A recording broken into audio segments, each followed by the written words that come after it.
By the late 70s, the Hulk wasn't just smashing comics.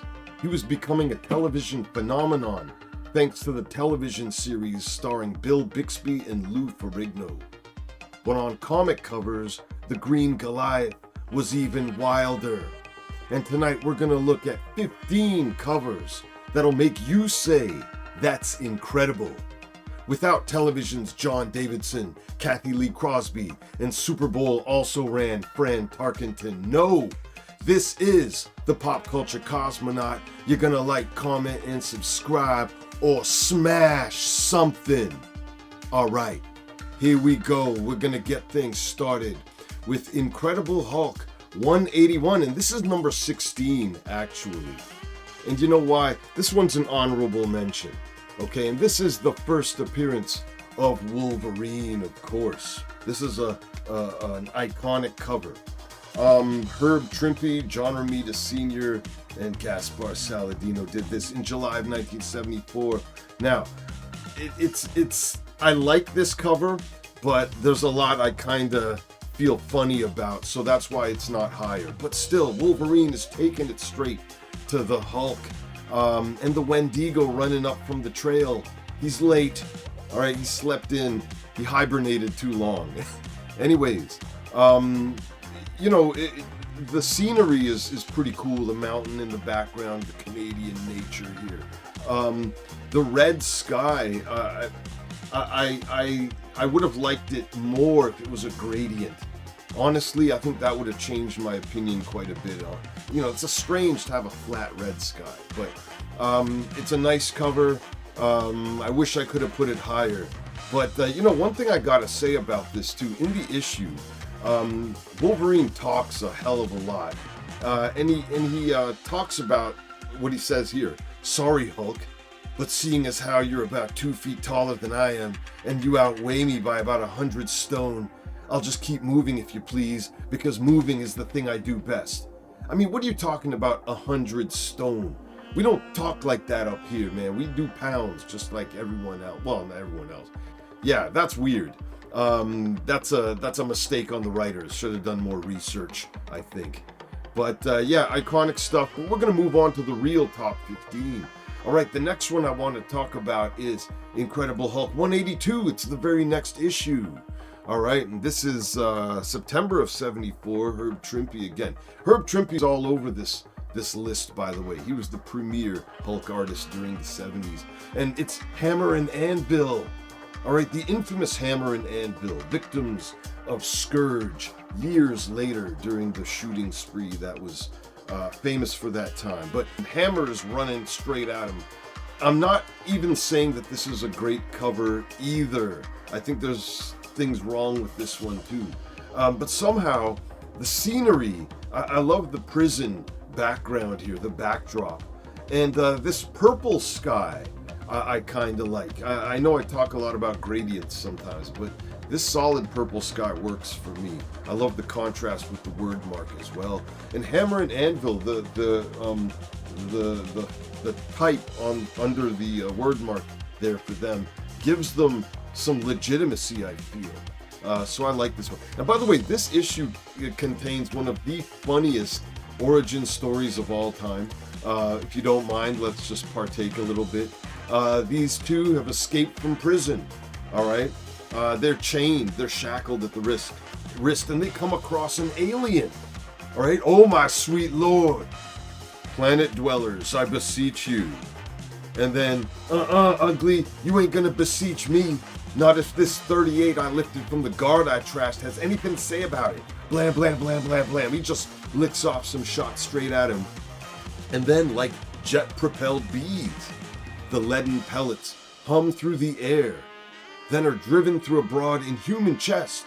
And for an instant, an expression very much like astonishment crosses the alien's vast face, to be abruptly replaced by what could almost be called a smile. "Thank you, planet dwellers, for preventing my termination." Well, what are you talking about? "The metal you injected has been absorbed and will sustain internal existence. Support systems." "You mean those slugs saved your life?" "Indeed. and you must now be repaid for your generosity. Those chains, such drab adornments, are unworthy of you. Thus let them be gone. My molecular transfuser shall create a new bond between you. Thus. What in the name of that gizmo of his? It just created another chain. Chain, what you now wear upon your persons is not a shackle, but an energy synthicon. If properly applied, its energies cannot be withstood. That tall vegetarian growth, for example, it appears quite substantial, but I suggest you test it for yourselves. And they run together through the tree. And running through the tree gives them the bright idea that they can take on the Hulk, of course, later in the issue, and of course they don't win. But the cover, the cover I still feel is unique enough to make it to the list. I had to put it up. All right, but we're going to go to the next one on the list. This is Incredible Hulk 123. This one technically came out in October 1969. I just wanted to shoehorn it in. All right, I've got a soft spot for the Leader. I like the Leader as a villain. Unique character, man. Herb Trimpe did this cover, and look out for the Leader, the Monster, and the Murder module. All right, and I love the dynamic feeling of this cover. You know, because if you really look at it, this contraption that the Leader's in doesn't really look like it should give the Hulk that big of a problem, right?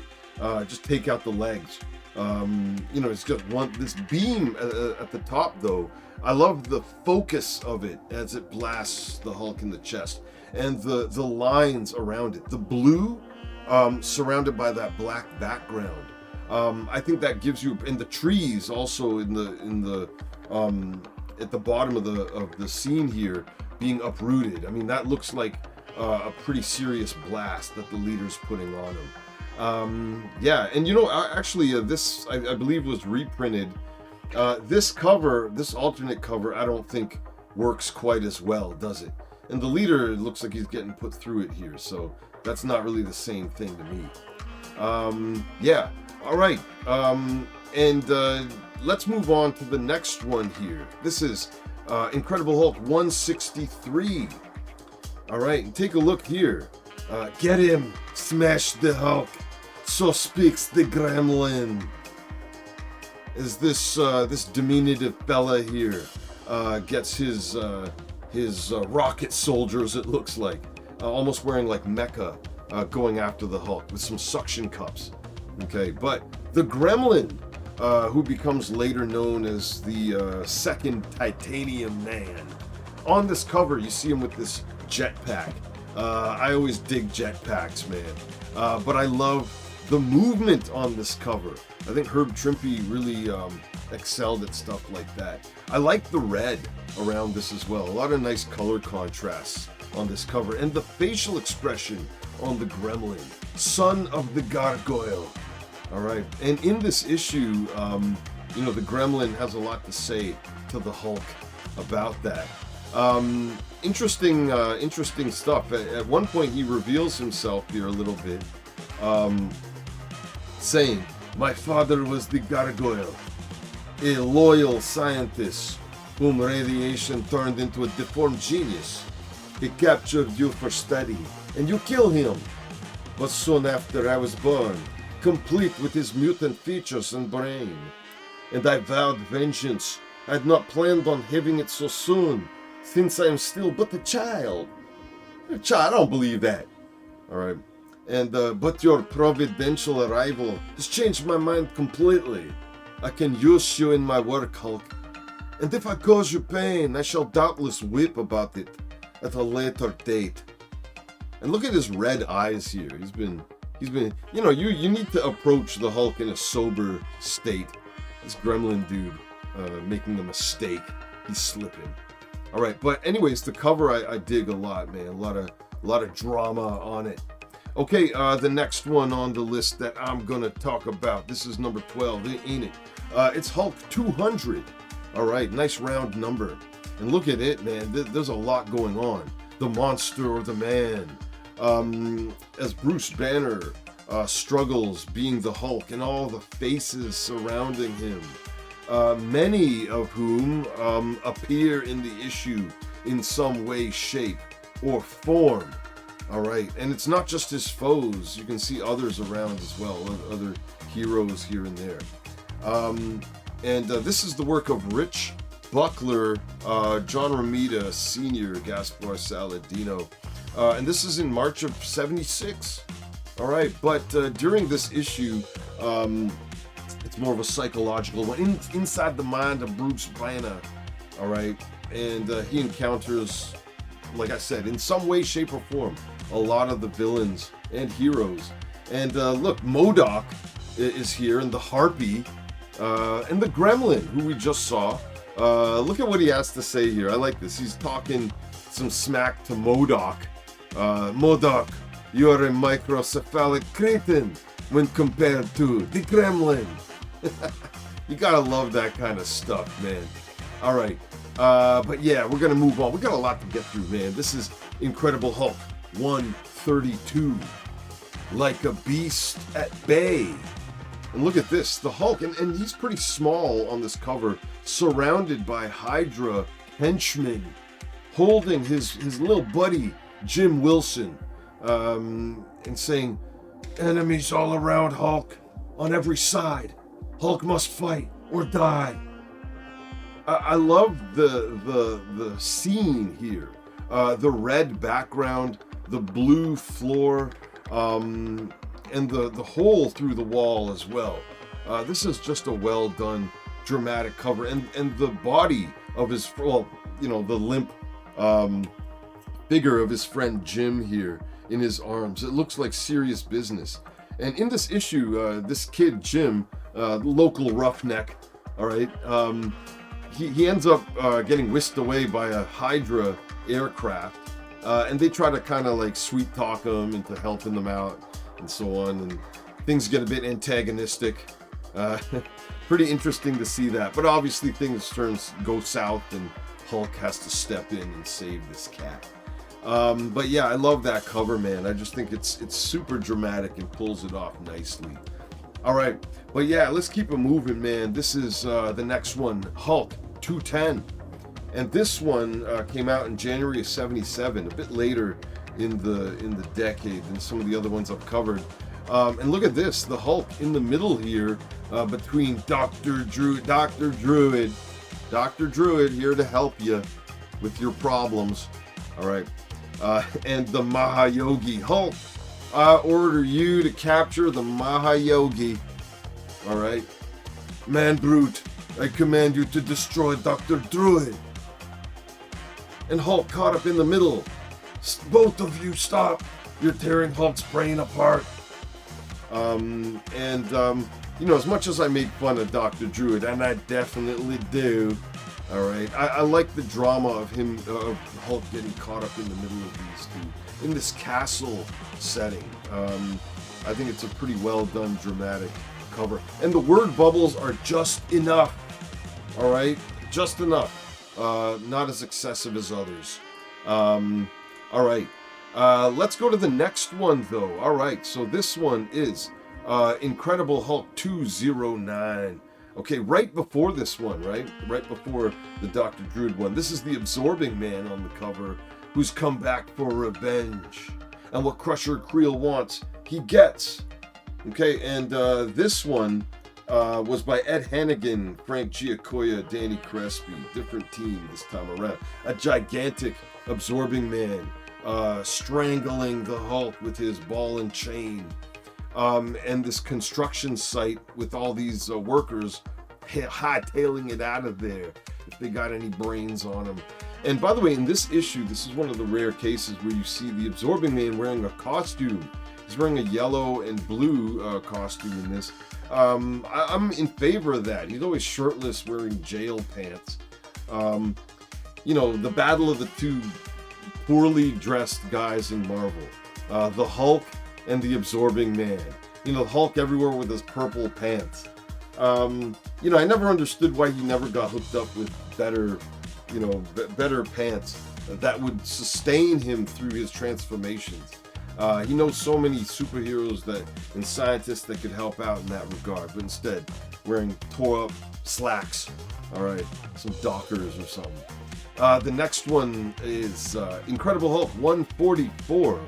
Wow, look who it is. It's Dr. Doom. And it's the Monster and the Madman. This cover, or this issue, which came out in July of 1971, take a look, man. The dramatic scenery here atop, see the castle in the background here, and the purple sky, I think, is beautiful. I love it. And look, Dr. Doom's left wrist being held by the Hulk as he blasts at him with his right hand. But the Hulk is about to hit him with something serious with his right hand. Yeah, man. And the candles, or these torches, I should say, burning in the foreground. I love the drama. Dr. Doom looks like he's in trouble. Even his legs. He's kind of caught off guard here. I dig this one. I think this is a memorable confrontation between these two. And even the fight between them is pretty interesting as well on the inside. All right. And number 7 on the list is Incredible Hulk 151. And you see this one, it says The Incredible Hulk versus the Crawling Unknown.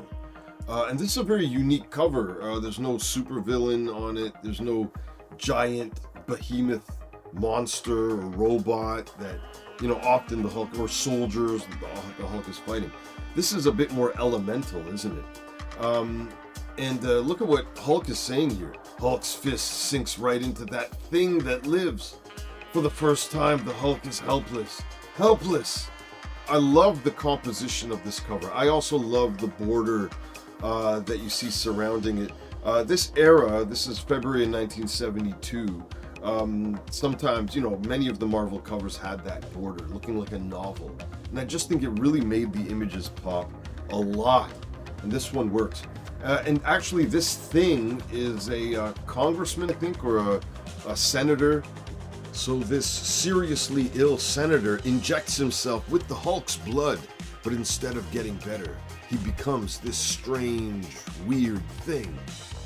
And throughout it all, again, Hulk struggles to do battle with this weird thing. But still, pretty cool stuff, man. Pretty cool stuff. Yeah, all right. So the next one that we're going to talk about, this is issue 142.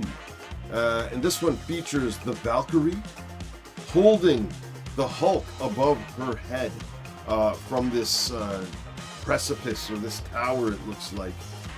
And she is saying, every male chauvinist pig in the world will tremble when he sees the Hulk hurled to his death by a woman. All right. And yeah, I don't know. Look what it says here at the top here. Hang on to your hard hats, because the vengeful Valkyrie is back. And in this issue, the Hulk attends this dinner party, and it gets picketed by a women's lib group, and the leader of the group gets enchanted by the Enchantress with the power of the Valkyrie, and Enchantress pits her against the Hulk. Kind of some weird stories going on in Hulk from the very beginning of the decade. But yeah, interesting cover, very unique stuff.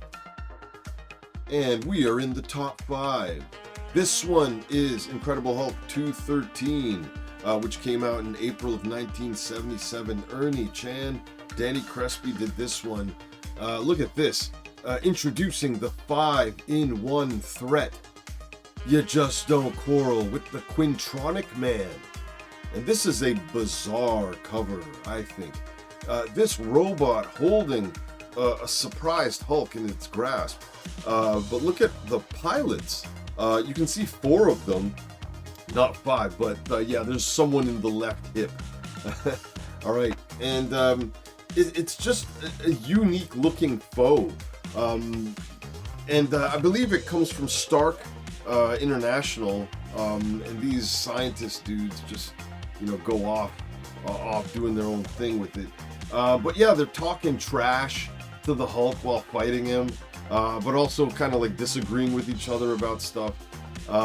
It's just an interesting situation to be in.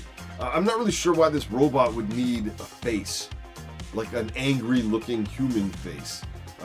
But anyways, it's an interesting scene here on the front. I like the background. The red sky doesn't bother me so much like it did with the Wolverine cover. The Wolverine cover had a natural scenery. This one doesn't. This one I think is a bit more stylized, so I can kind of roll with it a bit more. But yeah, cool stuff. Very memorable. A bit cheesy, but it's all good. I don't care. All right, so we're gonna go to the next one. This is number 4 on the list. Incredible Hulk 140, and this one to me, all Herb Trimpe here. This one is reminiscent of that Valkyrie one I just talked about, which was 142, a couple issues later. And look at this. The brute that shouted love at the heart of the atom, as he holds Jarella, all right, his love, Jarella, in this microscopic world. Hulk, you have ruled this world long enough. Now it is time to die as this giant hand reaches for him. All right, and look at this. It says Harlan Ellison strikes again. Literary legend and famous curmudgeon. Harlan Ellison wrote this one. But yeah, that hand ends up belonging to Cyclops, all right? Not Cyclops of the X-Men. But yeah, in this micro kingdom where the Hulk was living a new life, he gets plucked away. Brutal stuff, but I love this cover. I love the use of black at the top to frame the light and the hand reaching in, and this podium or pedestal with the title of the story chiseled into it. I love it, man. This looks like a book cover, I think. Super well done. I love this one. All right, now we got to get into the top 3 though. All right, and this is Incredible Hulk 172, October in 1973, man. It's the Juggernaut, side by side with the deadly Invincible, Kane, Marco, and this officer in the front. They're smashing out and nothing can stop them. Yeah, you guys don't have a shot against these two. All right, that's a serious tag team right there. All right, and in this issue, the Juggernaut and the Hulk bust out of a prison. Look at this, the officer on this big page here saying, "Come on, you men, pour everything you've got at those twin terrors. You're supposed to be the best soldiers there are. Start proving it." And he's looking at us. It's like, what do I have to do with this? I'm not doing anything to these two. Leave me out of it. All right, but anyways, in this issue, eventually they turn on each other, of course. The Hulk doesn't like the Juggernaut's bully tactics. A lot of really cool action in this one. You know, at some point, the Juggernaut even calls him a cretin. "You green-skinned cretin. You seriously seek to challenge he who holds the sacred power of Sidorak?" All right, and they go to it, and the Hulk ends up grabbing him by his eye holes in his helmet, swings him around, and pops his helmet off, which is the beginning of the end for Juggernaut.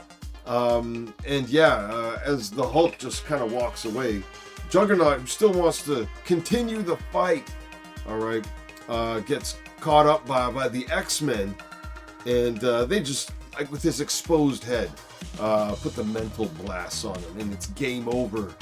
All right, good night, Irene. Yeah. All right, and the next one that we're going to talk about is Incredible Hulk 167. This one came out in June of 1973, and it features MODOK. Okay, but not in the way that we're used to seeing him in this one. He's suited up in a giant armor, okay, where his head is the only part of him that's real. And he's about to stomp and squash the Hulk into nothingness, into a pancake. And he says, "You may frighten those whimpering mortals, Hulk, but to MODOK, you're just one more ant to be crushed." And he looks like he means business. all right, out front of this mental hospital.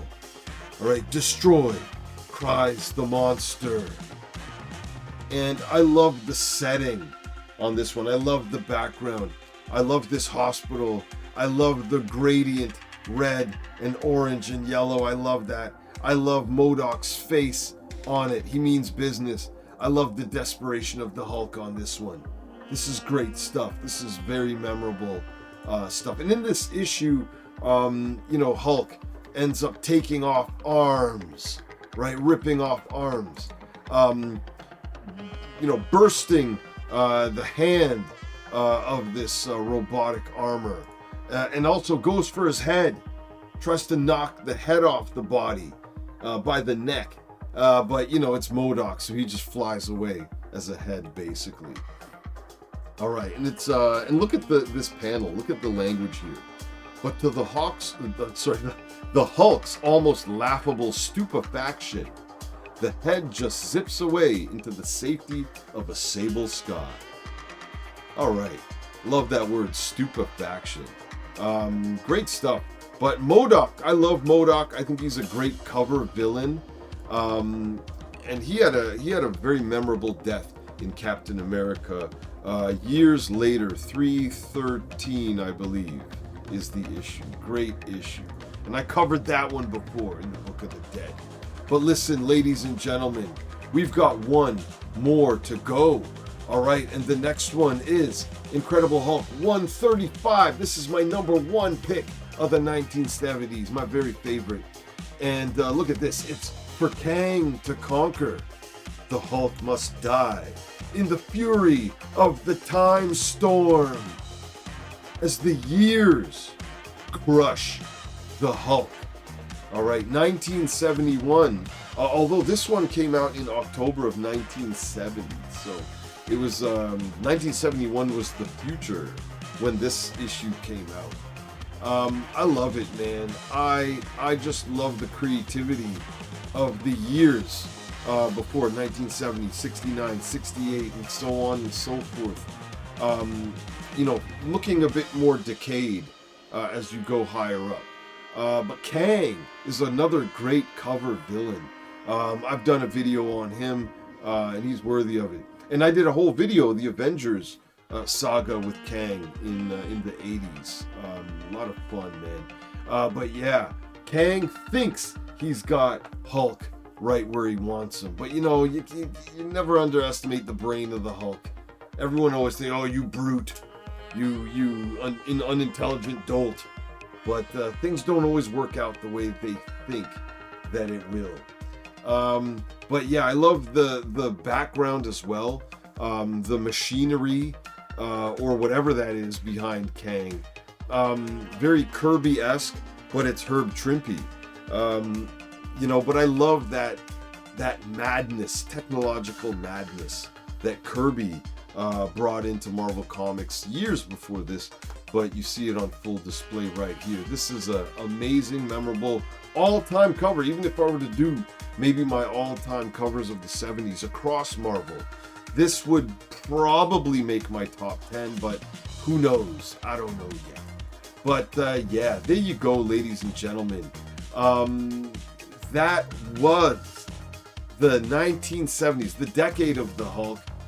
He was clearly, I think, the number 2 Marvel hero at the time, just behind Spider-Man. In years since, I think that he has definitely fallen off.